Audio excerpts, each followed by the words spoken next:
Mesdames, Messieurs, tous ceux qui sont aujourd'hui en train de poser absolument insaturément à Maurice Kamto n'ont rien compris de la politique. Maurice Kamto est le premier à poser de vrais jalons dans une lutte progressive.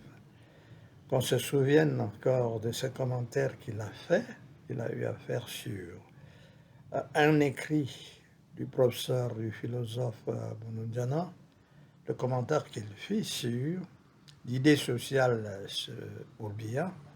Cela lui avait valu justement d'entrer en prison.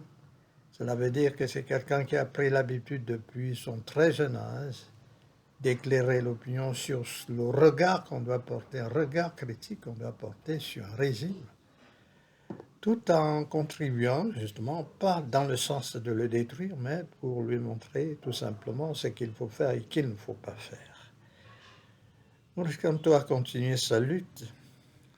Maurice Kamto, cela lui a valu. Quand M. Kamto est choisi pour participer à la libération de Bakassi, c'était compte tenu de son talent, compte tenu de ce que justement il était une sommité de droit.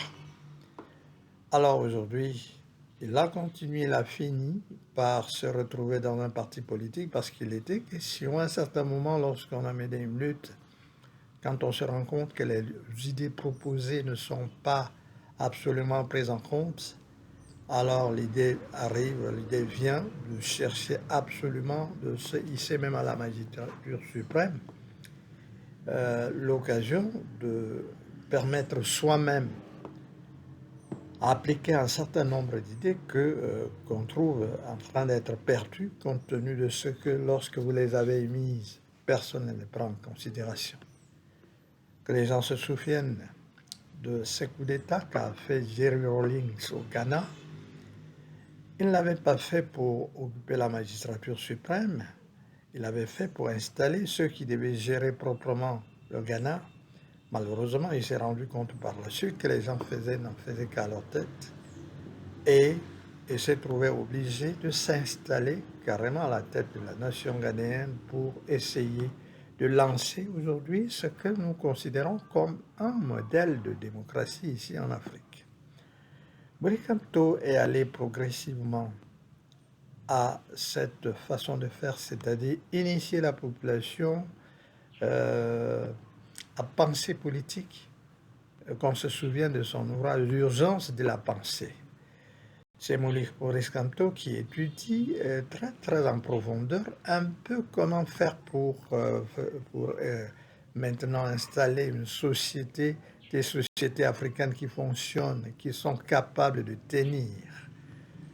Qu'on se souvienne encore de il apparaît justement du parachèvement, oui, je vais y arriver, du parachèvement de la décolonisation.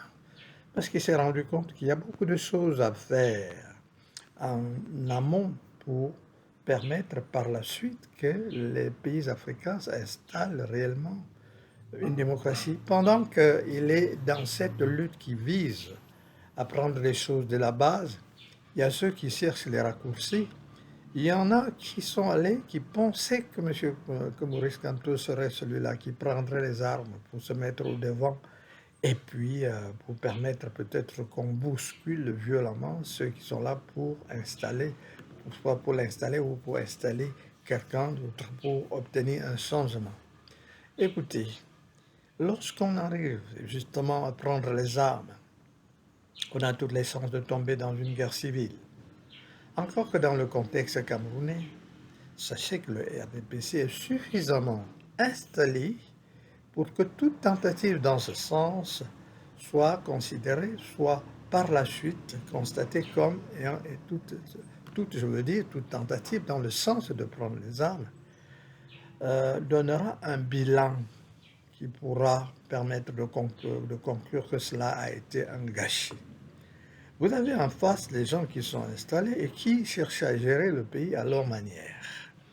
Alors, la première des choses, ce n'est même pas chercher à les bousculer, puisque lorsque vous les aurez bousculés de force de côté, vous allez constituer plutôt une clique d'ennemis cherchant à repliquer, alors que l'idéal serait à un certain moment, d'amener tout le monde à comprendre que tous ensemble, dans des débats contradictoires, on doit pouvoir justement convenir d'un certain nombre de choses qui peuvent permettre une évolution en laissant à chacun la possibilité de penser, la libre expression. Vous allez, il est question tout simplement de mener des pratiques qui permettent de vous faire comprendre qu'on peut, justement, dans le débat contradictoire, construire une nation qui donne à chacun le plaisir de s'exprimer, de vivre, de mener une vie tout en étant capable, justement, de contribuer comme il peut, à condition d'être dans le respect d'un certain nombre de normes qu'on aura construites ensemble. Et voilà donc en substance, lorsqu'on regarde de très près la personne Maurice Kamto, la lutte qu'il ne cesse de mener depuis son très jeune âge. Que les gens soient aujourd'hui, il a donc une fois compris qu'il fallait justement rentrer dans un parti politique depuis 2012 à travers le MRC. Il a justement amené l'opinion à penser autrement. Il a essayé de rassembler les Camerounais autour de la manière de regarder les choses et d'agir, au point qu'en 2018, ça a encore donné quelque chose de positif comme ce qu'il avait entrepris au... Tu es sorti maintenant.